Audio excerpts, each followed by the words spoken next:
Welcome to When We're Not Hustling, a podcast where sex workers talk about everything but. I'm your host, Jessie Sage. Put away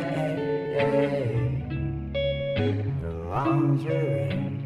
I want to know you. Tell me more. I don't care about the news. I'd rather hear about you and see the world from your point of view.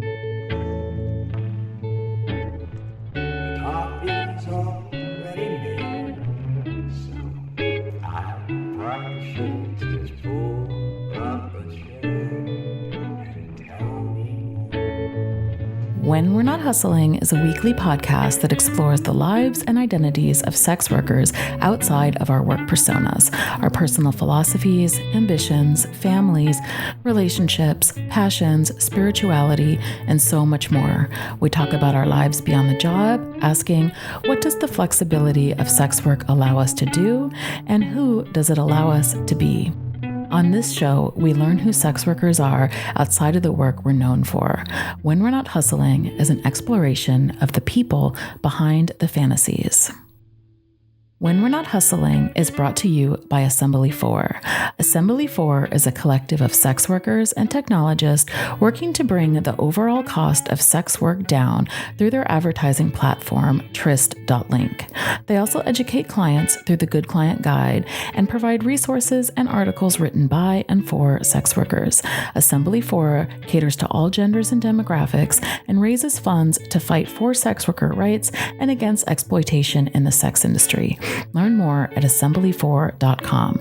ASSEMBLYFOUR.com. Hello, welcome back to season 2 of When We're Not Hustling. I'm your host, Jessie Sage, and I am so happy that we're back. We had an amazing first season, and I am so grateful to all of you who have been hanging out with us. And I can't wait to bring on season 2. We have so many great guests. I mean, last season was amazing, but this season is I wouldn't say it's more amazing because everybody is amazing, but I am so excited that we have the caliber of guests that we have and that the interviews that we've done have been they've just blown my mind. Every single time I talk to another sex worker for this show, my mind is blown, and that keeps getting more and more true. So I am happy that you're here. I'm also really excited because over this break, we have been making fine tunes to the show. We have Benjamin J. Benamati, who wrote the song and performed it for our show, took the same song because we love it and it's perfect for our show, and added some new bass, some new vocals, kind of changed it up a little bit, and I'm really excited about that. So let us know what you think about that. It is our season 2 edition for the song.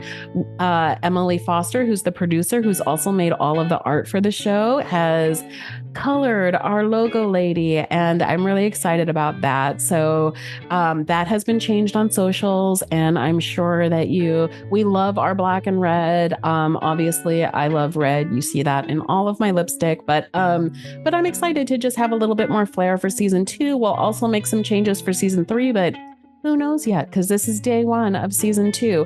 And the other really big thing that we're doing this time around that we haven't done before is that on our Patreon, which is patreon.com/sapiotextual, which is also my Twitter account.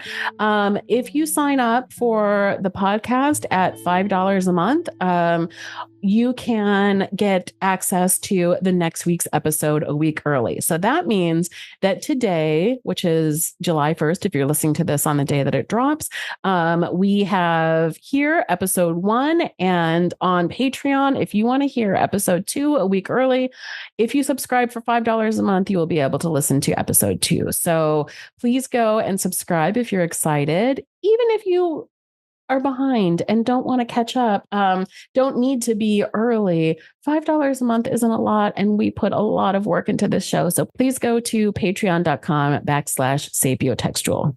We wanted to start the new season with a fun episode to ease us back in. We are talking to Aviva Ruse, who is a LA-based, West Hollywood-based escort, and she is also a former stand-up comic. She is very amusing. I think you'll like her a lot, but she's talking about serious things, but in the way that a comedian can do, which is I'm always like so impressed by comedians. But she's talking about plastic surgery. She's talking about what happened when she had plastic surgery and was very badly injured from it, and all that came after that in the aftermath. She also, while she was off during the time that she was recovering from her injuries, she also came to she was diagnosed with autism, and has gone through the process of learning about herself as a late diagnosed autistic person. So this episode is about comedy. It's about beauty standards. It's about autism. It's about sex work. It's about so many things. So I think you are really going to enjoy it. By way of introduction, Aviva Ruse is a New England-born companion living in West Hollywood. Bylines as Aviva Ruse include Tryst, The Fix, and Rouge Collective. She is currently shopping a collection of essays and endlessly for lingerie. Currently blogging at dateavivaruse.com/blog. You can find her on Twitter at Aviva Ruse. That's Ruse. So I hope you enjoy this episode. Let's move right into it. Welcome, Aviva. It's so nice to have you on today. Oh my gosh, thank you so much for having me, Jessie. I'm super excited to talk to you. Yeah, I just saw on your bio that you're from the East Coast, but you live in LA now. Yes, I've been in LA for about 5 years. Okay, I did the opposite thing. I'm from San Diego and I live in Pittsburgh. Oh, that makes sense. You just got to at a certain point, you're like, all right, I'm going to do this. And I just know I don't have another coast to move to. So I'm going to be really careful. Yeah, maybe I'll move a little bit further east. But yeah, I'm a West Coast person originally. Do you like it in California, Southern California? I love it. I get to stay out of a lot of things that I think people don't like about it. Like I don't have to drive during the normal times that are very stressful for people. And I don't have to date for fun and for free if I don't want to, which seems very difficult for people. It's a nice thing about sex work. You're like, I don't really need to do that. No, I have a really good regular thing going on right now. And I'm like, this is my ideal moment. That's nice. How long have you been in sex work? It's been since the end of 2016. Okay, nice. I just kept getting fired from waitressing jobs for reasons I did not understand. And I just didn't get. I got fired from an office job, and that's how I ended up. I did understand, though. I was a terrible employee. I was really inconsistent. As I didn't understand that my job was not to teach people how to act in restaurants, But now I'm in the right place because my job is to teach people how to act in me. So we're finally in alignment here. That's all you need. You just need to find the right fit. Yeah. And there is a lot of retraining that happens in sex work. No, we're not doing that like this.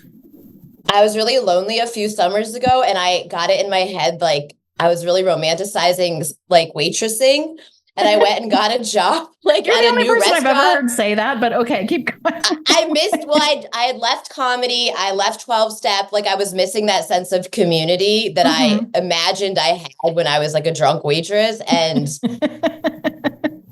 I just kept being no, I'm not going to do that. And they'd look at me and I'd be like, well, I don't need the money. And they just look at me and I'd be like, oh, everybody else does. I'd be like, that's why they're going to do that. I remember the night I quit, I was just like, oh yeah, I lasted 2 shifts after we opened.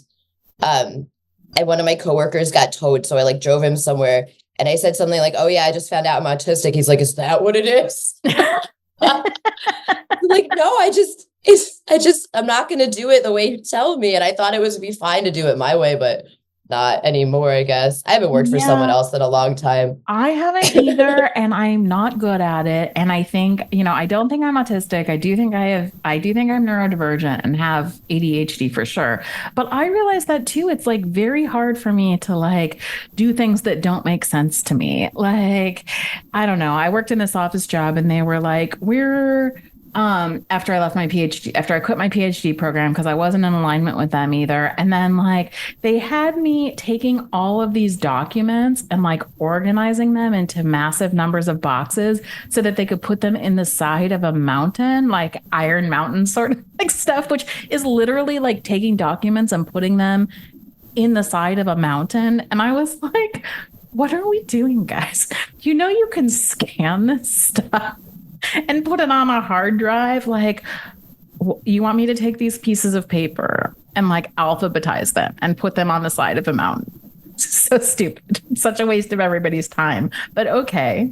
Yeah, it's like looking busy culture. I know. That's exactly what it is. Because I'm like, nobody's ever going to look at these. You're not even going to take them out of the side of the mountain. So like, why are we putting them in? I don't know what's happening here. Yeah. So yeah, you told me that you were recently diagnosed with autism, huh? How did that all come about? I mean, it started where like my whole kind of life fell apart, which I guess I'm not really, but like I got really profoundly injured. And then I had this doctor really gaslighting me, like really profoundly, but I'd been gaslit a lot in my life. But I'd never had like the motives be so obvious and clear. Like, how am I going to take this personally? This woman I can see what she has to lose here, right? She's like burned me all the way down to my muscle on my back. And she's trying to tell me. What happened? What, like, all right, I will back. Do you want me to back up? Back up. So I was like 3 years sober and I was dating this guy that I met in a comedian AA meeting, like, which I really expected more from myself. That exists. But yes, it's awful. Nobody ever responds to anything anybody else has said, like you're like, all right. Trait, or that you just thinking about like, what's the next funny quip, or like, I think it's like the intersection of like people that identify as alcoholics and people that identify as comedians. It's just not like a hotbed of mental health, Okay. But I was dating this guy and I think part of it was like, I still had so much internalized stigma. So I had this thing about dating with comedy where if somebody had seen me talk about sex work on stage, I would think like didn't have to deal with that conversation. And I didn't have to worry about any of like, I'd be like, okay, they heard me make a joke, so we're good. And and then I'd be like more likely to get a crush on that guy, because I just have that. And the first time he went down on me, Jessie, he licked my pee hole for like several minutes until I was like, hey, like my clit is up here. And then he kept just going, everyone is different. Everyone is different. I'm like, no, that's like, remember when you made fun of me for liking key lime LaCroix? Like that would be the time to pull out everyone is different. And so I was like really like invested in having a normie relationship. So I was like, I'm going to show you in like the broad daylight. And I was like, this is a 37-year-old man. This is my clit and this is my pee hole, right? I was like, I want you to think of it between them like a roadway. Like you can use it to get from one place to the other, but like, don't get out of the car. Like it's a bad neighborhood. There are drug dealers there. You're sober now. And as I was doing this in like the broad light of day, I'm looking at my vagina and like, I live in LA and I'm just like, do you look like you did when you were 18? Like, I'm really looking at her and I'm like, could you use a laser? Do you need some TLC? Like, I already had like, Botox and like laser here. And I'm just like, but what about you're doing the Lord's work here? Maybe you need a little TLC. And I started researching like vagina lasers and I found one called Aviva. And I was like, well, I have to do that. It's like a sign from the universe. It has my name. Wait, so what does it do? Nothing, honestly. It just wastes your money. Like, is it like laser hair removal or like what? No, is it was the like laser? supposed to I also have like a hypermobility. So like my collagen's different. So maybe it would work differently on someone who didn't have like suboptimal collagen, but she kind of like hole punched my outer lips and like put the laser allegedly inside. But while she was doing that, she like sold me microneedling treatments while I was under. And I was like, yeah, okay, like I'm on drugs. And wait, then so afterwards, like microneedling for your labia or for your face? yeah, she totally upsold me. Like it was like ominous warning, which I failed to heed. And I was just like, yeah, sure, like microneedle it while you're there.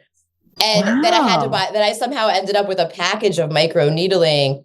And like the laser, I don't know, my pussy looks great, obviously, like on the record, but it's amazing. It looks like it did when it was 18. Detail. It was actually in my head the whole time.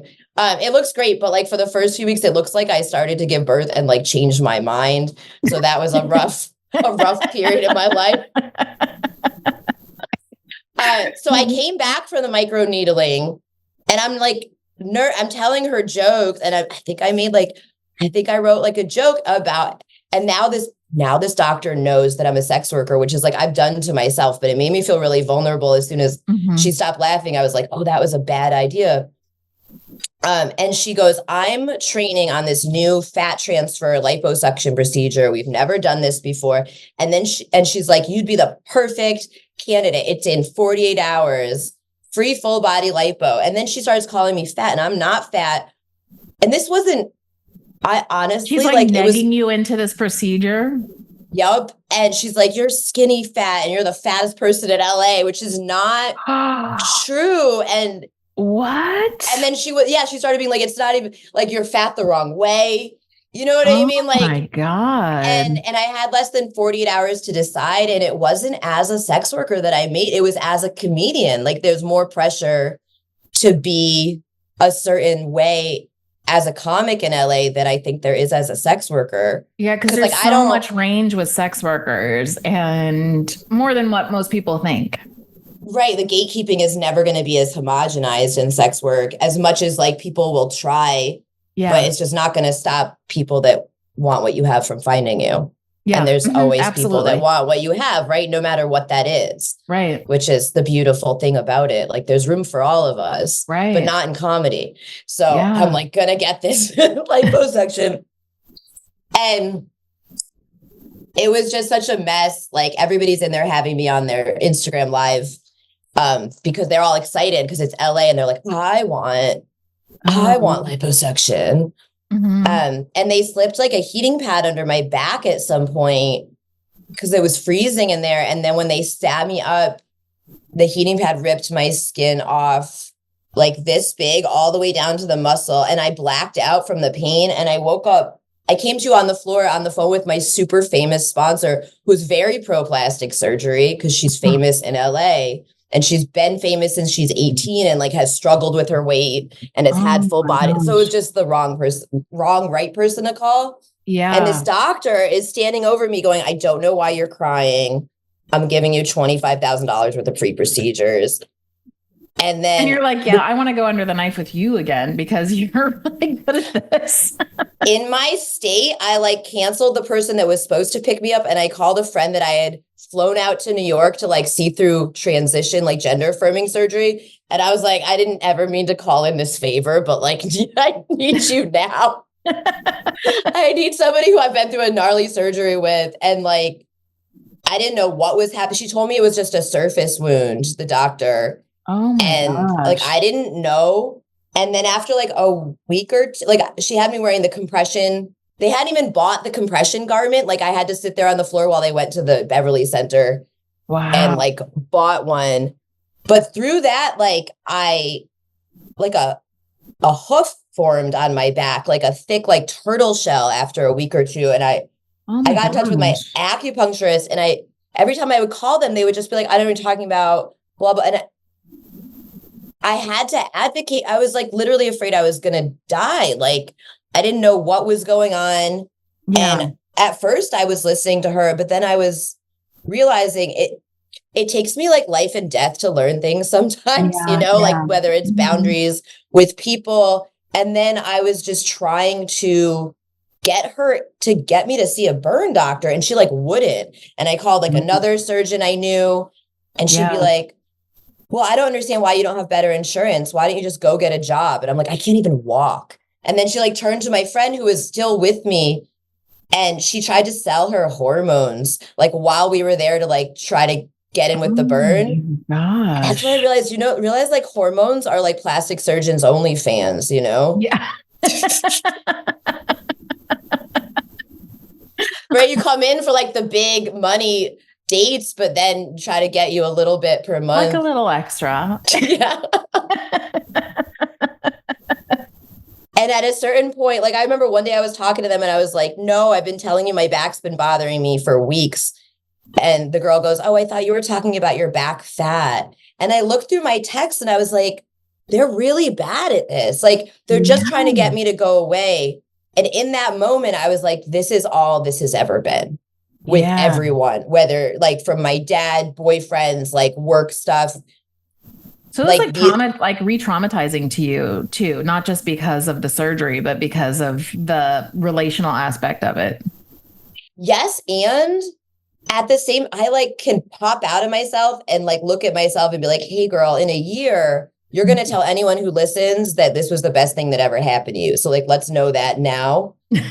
Because material for days. Like 5 years. Well, it's like, what does sex work allow me to do? Like metacognition mostly, you know? So I had stopped talking to my mother, and then within a month or two, something equally bad, hard as this experience happened to me this was like the pattern that me and my dad were in, like the gaslighting and the it's all your fault. But my mother would scapegoat me, and I got like really grand scale scapegoated in New York.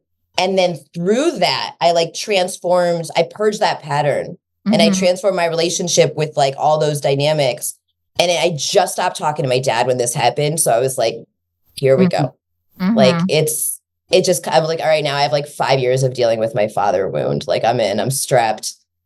And whether or not, like, I guess it doesn't even have to be woo-woo, because it's like, I get to use this experience to do that for myself. And I know that like I can connect the pattern dots and get there. So that, to get back to your original question, is how I started dismantling. I was like, okay, this lady's wrong about me and I'm right. So what else? So I also believed that I had borderline, which is a thing they tell like all autistic women, you know, or you have bipolar, you have whatever, you're emotional, you have hysteria basically, and go away. And here's a drug.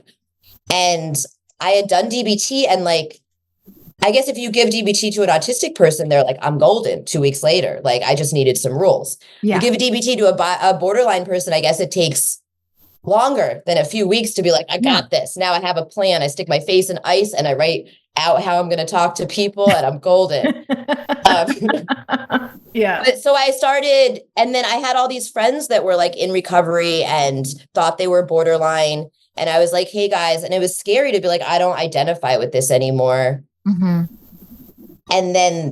my podcast co-host at the time was that person. And then I started looking, because I was on, oh man, don't get me even started on the whole poverty shame dynamic, because I was on Medi-Cal and they wouldn't give me drugs, like, unless I was in the hospital. Cause I'm like, because I'm going to sell them because I have poor people insurance. I get it. But like when you're in private care, like getting plastic surgery, they're like, here's all the drugs, you know? And that was, I had to use Kratom. Like I had to, I was in so much pain. So I already kind of felt a separation from 12-step. And then people kept being like, well, it's okay because a doctor prescribed it. And I'm like, that doesn't make sense to me. Because like, you're telling me I have a hopeless mind and body, that if I put anything that changes my mood, I'm going to be off to the races, and you can't decide when you're done wrestling with the gorilla, and all the other thought terminating cliches that I lived by. So when I came off the medicine, how long were you sober before that happened? 3 years, but it had been like I guess I kept finding my way to that community when like nobody else would talk to me and be like, I guess I would stay with them for a few months, and then whatever they thought was untreated alcoholism was like actually autism and ADHD. So like after a few months, when I didn't change into like them, they'd be like, oh, we don't love her. Like she's still alcoholic. She still has untreated autism. So I dismantled that. And then I started dismantling the whole AA thing. And I started like researching the history of AA. And like, that was hard because I believed I had the whole spiritual thing. And once I like understood how it all came together and the motivations of the founder, Yeah. who was just trying to get his wife to not leave him. And Wait, so tell me that story, like briefly. What is the history of that? okay, so there was this call in Britain called the Oxford Group where it was the 12 steps, but the word sin was there instead of alcohol. So it was all about really like the Pope thought it was a cult. Like it was like Christian fundamentalist fascism of like, we all get together and confess our sins to each other and we don't take any responsibility for like the good things that we do. Only the bad things are us. You know, everything good is God or whatever. Yeah. And he kind of co-opted that. And those people were meeting in Akron, Ohio. And then this other drunk guy had this idea and he like came and visited and he met up with those and he took it and like made it into AA. And there was a committee formed to like cock block Bill Wilson because he was such a sex addict. Wow. And then he's like, oh, like God has removed like alcoholism from me. Well, Bill died of smoking cigarettes. So like his God didn't remove that. And I'm like learning and learning. I'm like, this guy is like propped up as this God in this world. And he's literally a sexual predator who was just trying not to get his wife to leave him. And he was like, look, honey, it's a disease. You know, like how convenient. You just like stole from her purse again. You like threw stuff out the window. You cheated again. And now you're like, yeah, there's a lot of people who have debunked like sex addiction for that reason too, because when people get caught like cheating or doing something that's outside of the bounds of their relationship or their marriage, they're like, oh, but I'm not responsible. I'm a sex addict. And I'm like, that's not a thing. You're so responsible for what you do. Right? It's like you're basically saying, hey, I'm addicted to being disrespectful, but I really love you. I really love you. I'm just, but I can't control myself. Like, I'm just, I'm addicted to doing what's best for me at everyone else's expense. Sorry. What an addiction. Powerless, but I'll pray to God about it. And that was like, I was meeting these super famous comics and meeting these like big, like AA is super hierarchical in LA, which like, of course, yeah. And I wouldn't understand, like, why can't I get a secretary position? And somebody be like, well, you have to be like, it's like political families of spot. And that doesn't, I don't respect any of that stuff. So it would be really confusing. And I wouldn't understand like the way that, like, it took me so long to be like, I don't have like a TV show to offer these people. I don't have famous parents. Like, that's their problem. Like, that's the problem. And I like, am weird, which so I'm like, okay, I'm not. So I took this whole weekend to come off opiates because I was like, something bad's going to happen. Like the gorilla's going to get me or whatever. Yeah. And I just sat there and like nothing happened and I was fine. Yeah. And like, how does my hopeless body, mind, and spirit know that a doctor said it was okay? It doesn't make sense. And then as I researched and I was like, I don't even know if I believe in literally anything anymore. Like I could believe in anything. Yeah. I convinced myself of all this stuff.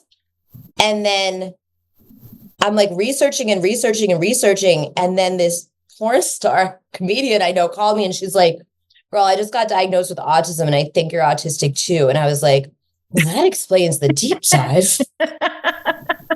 Well, you want to hear what's funny about that is that we had another sex worker on in season 1, Ava Adore, and she was talking about, she made this really funny point where she was like, there's 2 ways to get diagnosed with autism. And she's like, one is by a doctor and one is by peer review. And I thought that was so funny because it's like, if you, 2 ways are like peer review, like your friends are like, dude, you're autistic, or you look around and all of your friends are autistic and you're like, huh, birds of a feather flock together. Just wild, because then my podcast host, I've only met her once in person and I hadn't met her at this point. She's in London and I was like, I have to talk to you about something, because our whole thing was like, we're alcoholic and borderline. And I'm like, actually not. And she's like, what's your podcast? Do you still run it? No. Okay. It ended. It was great. It's still up, but it's in my Civ name, so we won't plug. Oh, okay. All right. But I'm really proud of it. We did really good work. And she discovered at the same time that she was autistic. And I was like, well, that's how you don't find out, because we think it's normal that we were spending 15 hours a week each on research for a brand new podcast. Like we think it's normal that we're looking all over the place. Like we thought we had a lot of autistic fans. And then she'd be like, I would just sit there and listen and be like, who's going to tell them?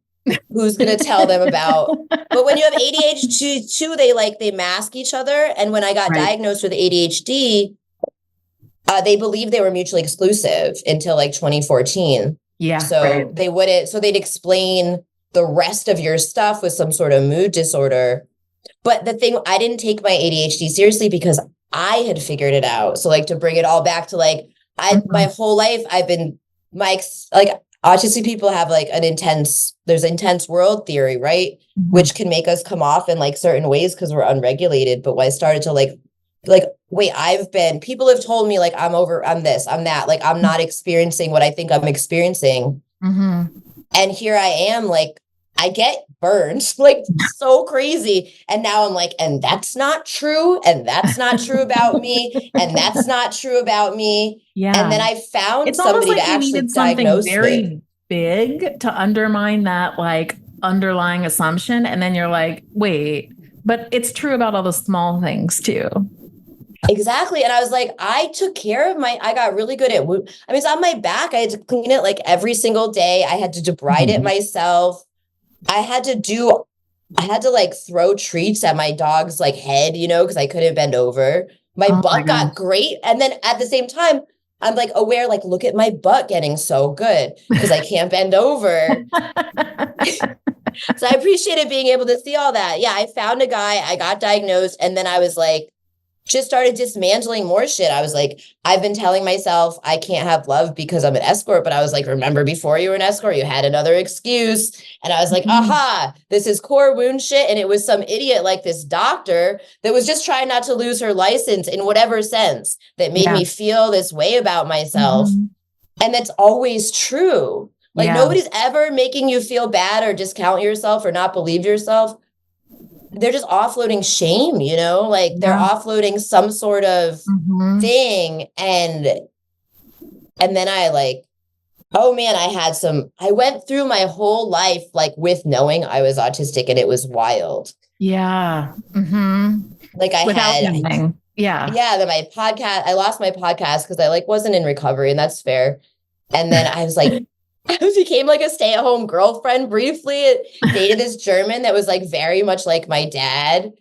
And all of a sudden I'm like living in Germany, like screaming about Nazis on a rooftop, drunk on gin. Like I don't like gin, but I learned a lot, like I came back. And then at the end of that, I was like, I tried to go into the weed industry. I tried to go in the wellness industry. And it was like part of that same thing. I'd meet these people and they'd be like, oh, you're so smart. Like, oh, you should do blah, blah, blah. And I'd be like, you don't understand. I'd be getting fired for reasons I don't understand. Like everywhere I go. And it's exhausting. But also, I didn't realize how much that was impacting the way that I could, like, I'd be like, oh, I'm really a comedian. I'm not like those people who take their work seriously and enjoy it. Like, I'm not, I don't know, like, what the hell I thought I was doing, but I tried to enter the weed industry. In terms of sex work? Yeah, I tried to enter the weed industry, and then I was going to enter the wellness industry. And then all of a sudden I was like, have you seen Clueless? Yes, but so many years ago. Okay, there's this moment at the end where she's walking in the Grove and she's got all her shopping bags and she's like pondering, and then all of a sudden she's like, but I love Josh, and like the fountains go off. Yeah. All of a sudden I was like, I already have a great career. Like, what the fuck? It's been here the whole time, like giving me all this freedom, all this time to figure my life out, to understand. I never would have, capitalism is not set up for us to figure out our shit. No. To figure out enough of my trauma to be like, wait, I've done all this trauma work. Like I'm still really weird. Yeah. And what is that?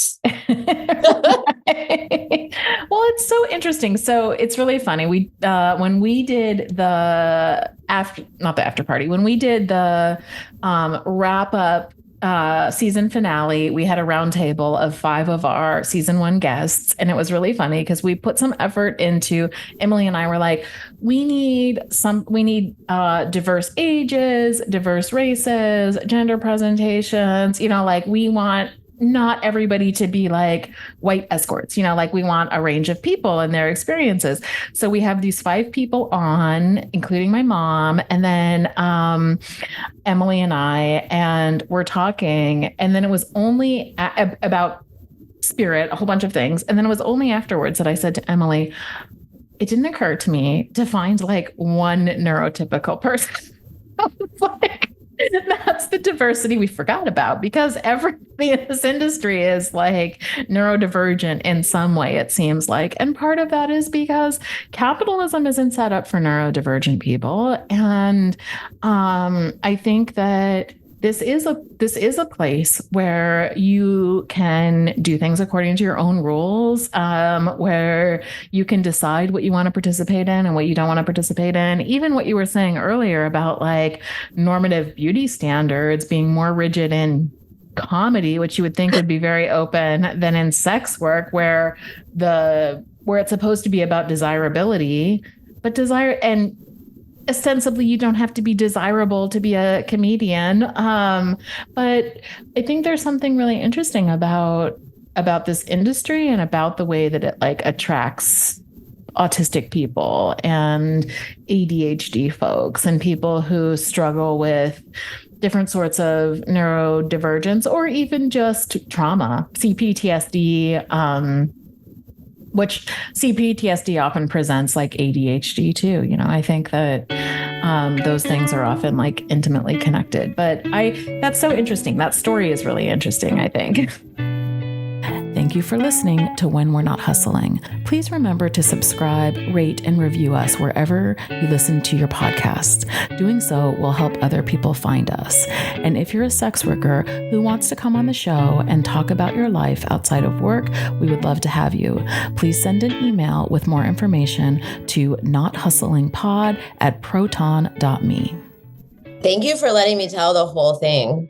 Oh, no, I think it's really interesting. And I really think that it's interesting to think about how, you have these sort of like aha moments sometimes where you're like, wait, this has all existed for me. And I have a hard time recognizing my own career too. I very much like relate to that. It's funny because I did a cam show last night, and the guy, which I don't do very often, but like every once anymore, I used to, but like I'll sometimes do privates. And client was like, wanted to just chit chat with me because he's read a bunch of my articles and he also listens to the podcast. And then he was like, yeah, so I know a lot about your history, and I know like how you got a divorce and how you like needed, to recover from that and left your other career and blah, blah, blah.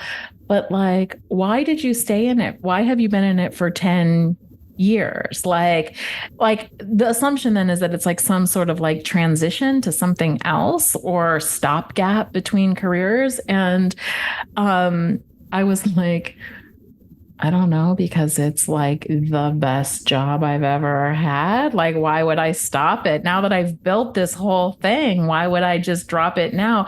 But I get the question because it took me a long time to be like, oh no, this is the thing. This isn't like something else. It isn't a admission of my failure as a PhD student. It's not like something that I do because I can't keep a job because I'm very busy with my kids or whatever sort of reasons I had. And they were all legitimate reasons, but like the real thing is, this is what I do. And this is what works best for me. And it took me a long time, I think. Maybe it was internalized shame. Maybe it was like dealing with the stigma that was coming from outside. Maybe it was like changing tracks so profoundly. But I do feel like it was hard to get to the point where I was like, oh no, like I'm a sex worker. That's what I do. Yeah. And I had distanced myself from the community of it. Like something weird happened at first, where I'd written this article about an underground strip club, and my editor was like really pushing me about it. But the girl who owned this, and I was brand new to everything, and the girl who owned the strip club was like, I don't want another article, but it went up anyway. And the editor was like, it's fine. And I didn't know. And then everybody, it like all came down on me. So I was supposed to go to some like sex worker potluck, and I was really excited to join I was like brand new, like Backpage Craigslist brand essay, like let me learn before I get a photo shoot in Eros. I was like way too scared, and Eros was still good then. I think it's trash now, but okay. But when like a year ago, when I started spending a little more time on an escort Twitter, and then I'm like, oh, these women are really cool. And then I hung out with a girl in LA, and I could like, I'm like, oh, you have the same magic that I have, but it's different. It's yours. Like when you meet a sex worker, we have a certain, it feels magical to be around one of us. Like we are mythical creatures, and we have this sort of emotional energy to us that like I've never experienced outside of like my own self.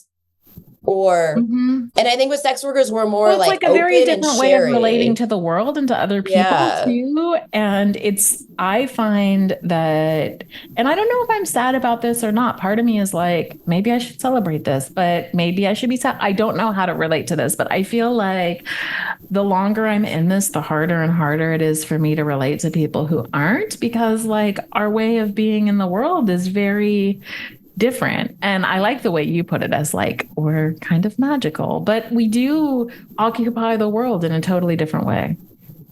Yeah. And I'm not being naive, but as I started to spend more time and you hear this a lot, like bring more of myself over to my escort persona. And like I went to a pool party the other day. My friend introduced me as a comedian, and I was like, she's like, it's so integral to who you are. And I'm like, yeah, just because I don't do stand-up anymore, like I'm making jokes on dates. Like I casually threw a butt plug in last week, like trying to be cool. Like I hadn't had a butt plug in forever. And then I had like the butthole equivalent of brain freeze. You know, I was just like, whoa, have you ever done that? Just like slip it in like, oh, I'm so cool. And then it's like, whoa, and I just had to like wait it out. And I didn't at the moment, but like half an hour later, like I told my client, we laughed so hard. And like, if that's comedy, you know what I mean? That's like fun. And in the moment, and I'm looking at these and I'm like, these women are really smart. And I'm like, should I start writing? And I think I'll start writing more in this persona. Like, and then the first podcast I pitched, it's like, oh yeah, it feels like you're welcome. Like you belong. I'm like, this is where I've belonged. Yeah. You know, the whole time. And, somebody started a Discord for autistic sex workers. Like it's not really active, but I just love that it's there. Oh, that's so neat. Yeah. I don't know how to use Discord. Like I have been invited to Discords, and I'm like, I think I must be 100 years old because I don't understand this. And every time somebody says that, they're like, it's just a chat channel. And I'm like, okay, I still don't get it. I still don't know how to engage with it. Like, where is it? Is it on my phone? Is it on a browser? I don't know. But I get that it's like a community thing. I get it. I get that much. You've done a lot of writing as a sex, like, that's super cool. Yeah. And I do it in my city. It was a big thing for me. And I think when I got my column, and this is like the second iteration of my column in the All Weekly that we have in Pittsburgh. And the first time I was offered it, I had to really think about like, do I want to be that public? And do I want to write under my sex worker name? And, you know, like, and I don't regret it. If anything, I feel like I was afraid that it was going to close doors. And I actually feel like it's opened more. Like it has closed some doors, but I feel like when you close one door, another, so cliche. I sound like a cliche right now, but I feel like when you close one, you like open up another one. And it's, being that out and talking about my experiences and writing well about them has opened up a lot of other avenues that I hadn't even like thought about. So I don't regret it. I love that. It makes sense though, to have like that apprehension. Yeah. And then it's a big deal. It's not a small thing. Did you notice that people, since I dismantled like my own internalized stigma, I don't have those, nobody talks to me like the way they used to anymore. Like nobody would, you know? Yeah. You're like, it's the way that I show up, in which there's no invitation to come at me in that kind of way. Or maybe I don't even talk to those kind of people. That's what's happened to me too. And I like make this joke that I'm not blackmailable because I've already like given you all of the information. Like, what are you going to say? But it's not a joke. It's actually real, because I think when you like decide what the narrative is of who you are and how you're going to like present yourself and you just claim it, then somebody's saying, oh, but you're a whore. You're like, yeah, I am a whore. That's literally what I do. You're like, bro, I'm the one who told you that. What kind of an insult is that? I already know that. You're not telling anyone anything that they don't already know, and I think that there's real power in that. If you're, and I do want to say, if that's possible for you. I mean, I know we live in a world in which like middle-aged white women aren't policed in the same way that trans sex workers are, or Black sex workers are, or, and so I do claim my privilege in that. But if you are privileged enough to be able to be out about the work that you do without fear of state violence, or there's always fear of state violence, but without the same level of fear of state violence, I think there's something that can be like very powerful about it. Yeah, I always noticed that with recovery and mental health is I felt like it was part of, and maybe you'll relate, part of my responsibility as someone who doesn't have to worry about a boss or family or any of the regular things that prevent people from saying things. And then I say the things, and then people that aren't able to, they can relate, they can DM me, but they, for whatever reason, like, people will get their children taken away if they stand up and say, hey, I was depressed last. Like you never know what can happen by being open about things like sex work, recovery, mental health, mental difference. But I don't have any of that. Nobody's going to take my cat. I gave her the worst haircut. Like, because she got sent home from the groomer for being naughty. And she looks like one of those coats from the 90s that was like a whole bunch of weird patchworks. My mom is a very big like animal person, and I will never stop laughing about this. But one day she sends me a picture, and she has an orange cat, and like a very long-haired, like fluffy cat. And she had the cat groomed where like she cut the hair short everywhere except for its mane, and then like a poof at the end of its tail. And it was orange, so it looked like a lion. And then she snaps a picture of it, sends it to me. And under the caption wrote, "I'm a goddamn lion." This tiny I love an orange cat. I was like, this is ridiculous. So ridiculous. But yeah, nobody's going to take her cat away for making it look like a lion, and nobody's going to take yours away for a bad haircut. No, I mean, I didn't try to give her a bad haircut. It's important that people know that. It was just I'm really like the things I'm bad at. I'm like really bad. And those are things like cutting hair, drawing a straight line. Yeah. Like, I just can't do it.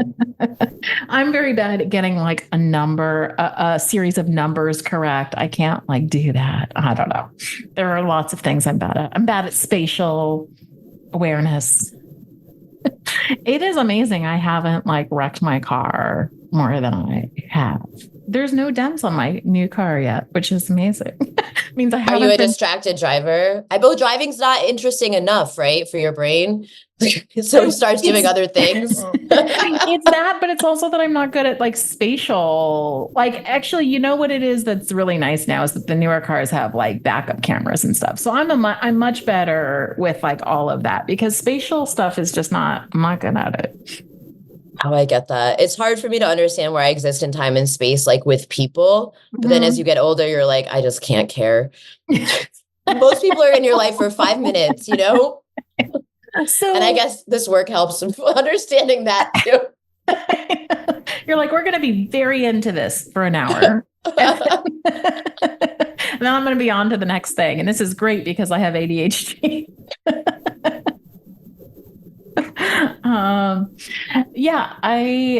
That's all so interesting. So right now, are you working like only as an escort, or do you have other stuff going on too? You're not doing comedy anymore? I'm not doing comedy right now. I was an editor for a sober magazine over the winter, but the dynamics were just not it for me. So I left. I'm trying to find a literary agent right now for a collection of essays. Nice. So that is the thing I'm working on. And I'm just escorting. For the past month, I've just had one client seeing me really regularly, and it's been really nice. That's nice. Yeah. Yeah, this hasn't happened in a long time. Yeah, that's like the dream of like not having to switch so often, but still getting paid. Yeah, I don't know how long it'll last. He's like visiting from out of town, but we're having a nice time. So yeah, it's really an ideal situation because I feel like I'm giving I feel like I finally get it, and I'm like, oh yeah, and like I'm starting to read books by workers about working, and like I'm like, oh yeah, like I'm putting more of a dent in the agent provocateur story, and that sounds elementary, but it feels like I'm spending a lot more time like thinking up like what are we going to do different this time, and like how just really just getting into the real fun of like doing excellent, and understanding like what you're providing and really feeling really good about it. That's great. Yeah. Right now it's summer. I'm writing. I'm escorting. I'm feeling good about the way that I'm doing it. And are you recovered from your injuries? I am. Do you want to see? Sure. I feel like nobody likes to see stuff like that. So I'm like, look at me. It happened. Does it impact your work? Your escorting? I don't. Oh, yeah. I can see that, but it doesn't look bad. I've had people kiss it and I'm like, all right. They want to be different. You know what I mean? They're like, has anybody ever told you it's beautiful though? Yeah, and I'm like, yeah, dude, everybody's thought of that. I know. Yeah. Everybody's thought of that they could be different by saying that. Like, don't surprise me by kissing my bird. It's very sensitive. I had a doctor suggest that they put fat into it. And I was like, maybe. And then I was like, I don't know if I want anybody touching it. Like, I mean, I have to kind of swipe Facetune it out. But mostly it's like, if you're seeing it, like we're already having sex from behind. So like, if you're complaining now, it's like a little late. Right. So do you ever do one last question? Do you ever do comedy at like open mic nights or just for fun instead of as a job? I have been thinking about that because I don't like the industry. I don't want to be part of it. I don't get the hierarchy, but I do miss performing. Yeah. So I've been thinking about that a lot lately, actually. Yeah, because that would be a way, I think about this as somebody who like writes for a living. I actually tweeted this morning that like, I love writing, but I hate it when I'm like always on deadline because I'm like, oh my gosh, and I have to force myself to sit down and do this. So there's something cool about like taking back. I mean, I don't have space in my life right now to do this, but I'm thinking along these lines, like, wouldn't it be cool to just write because I feel like it? Well, exactly. It's like the same dismantling of like when I was in comedy, I didn't realize that there was an option to do it for fun. Because it was like, you're either getting on these shows and getting this upward mobility or you're like a loser. Like the idea that everybody would want to be.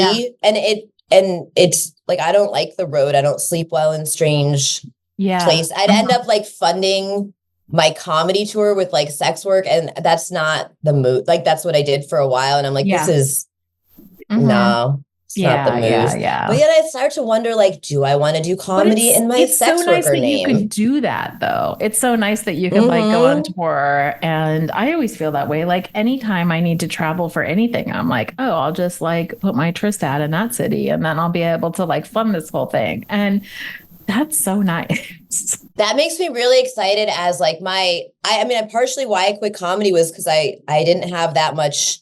I had the summer. And I was like, I want to rewrite my book proposal. And I also had like a weekend in Idaho and I hadn't done comedy in so long because of the injury. And I was like, I can't do both. And then you start to be like, if I want to be good at my job in sex work, which I do for the first time ever in 7 years. And I also want to like, what else do I want to? And I also am realizing how much more care I need to take of myself. Yeah. And like how much more slowly I need to move. There's not space to do comedy really professionally, but there is to maybe fuck around at open mic. Yeah, right. I think that's a really important point though. And I find that too. And one of my friends, Bryn Fairlith, who's now retired, but she said she was a full service worker for a long time. And she said that what she would tell younger people is like, you need so much more rest, and like, you need to think about the long-term impact of this work, like on your body. You need more rest in between. You need like maybe massage and physical therapy for like your hips, or especially with someone like you who is hypermobile. There's a lot of things that can wear you down, and you do need to take care of yourself to do this sort of work with any longevity. Yeah, putting way more hours in around appointments is just really made me so much happier. Yeah. Mm-hmm. You know, it's so then worth you can it. also go into it with an energy and not like, oh my gosh, another one. Being like, okay, it's 2 p.m. I have a date at 7. Like, now it's time to like shut off whatever the hell was in my brain, like, and start to like move towards being in that energy. And it's good for me too, to be in that energy. Yeah, it really is. Okay. So we like to end every show with 3 questions. So what are you reading? Okay. This is embarrassing. I really wanted to finish this book so I could have a cooler answer. I wanted to be reading Dear Los Angeles, The City and Diaries and Letters from 1542 to 2018. Oh, but that I failed. Sounds cool. It's hopefully next. My brain just goes where it goes. Yeah. I read one book about sex work and then I had to buy all of them. What book did you read? I read Thriving in Sex Work by Lola Davina. Oh, that's so funny because we were talking about her yesterday on a show, on another interview that I did. Amazing. She's so good. She's great. She married a client too. And I was like, oh, girl, own that. She did. And then from there, I read the Internet Escort's Handbook, which was written in 2005. So like it wasn't I haven't read that informative for the reasons I thought it was going to be, but it was fascinating. Like the amount of like, whatever. Right now, I'm reading Working It, Sex Workers on the Work of Sex. And it's super intersectional with like the representation. And I only stripped like once when I was 18 because my friend was like, I didn't have that trajectory. So it's fascinating. I've never stripped. I can't even imagine stripping. I can't imagine dealing with the politics. Like that just makes me so scared. I'm such a quiet like person, and I have a lot of like auditory sensory issues, and like the idea of just being in a club and trying to work there and shut out the noise and like work clients. I'm like, no, I need to sit at my house until they write to me and say, I like you. Would you like to get together? And then I'm like, yeah, I can do that. It's really fascinating. It's like an anthology of essays and each one has an interview in front. So yeah, that's what I didn't finish to start. Aviva Ruse did the art for that, right? Let's see. It was edited by Matilda Vickers, and each Peach Brashear and Janice Luna, forward by Molly Smith. This is the great so title. The person who did the art for that is a Pittsburgh-based sex worker and friend of mine who lives in my city. Yeah. Yeah, people are I'm seeing a lot more love for Pennsylvania lately, like Pittsburgh and Philadelphia. Like there's a lot of us here.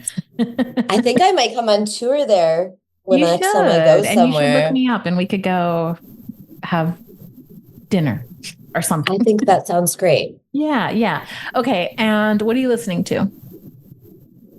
Music or podcasts? Either one. You know, I've been really enjoying doing the Macarena on the street. It feels so good. And now I'm just doing it over and over when I'm walking. So I've been listening I did not expect that answer, but I've been listening to the Macarena. And I do the Macarena when I walk and it feels great. And then I listen to a lot of true crime, which like at the end of my like injuries, and I got really depressed after the surgeries. And I found that like listening to other people's murders was like the only thing that made me feel better. So I still listen to true crime. You're like, well, I'm not being murdered. Pretty much. So I was like, wow, that was a worse doctor. Good. And what are you excited about? My best friend is visiting. I'm going to yell. I'm sorry. I have a hard time controlling the volume of my voice. She's like, my best friend is visiting today. She's gonna be here for a whole week. We're going to Palm Springs tomorrow. We're gonna visit our other friend's grave, which is going to be really fucking nice together. And we're going to go to the freaking zoo in the desert. They have giraffes. They have kookaburras.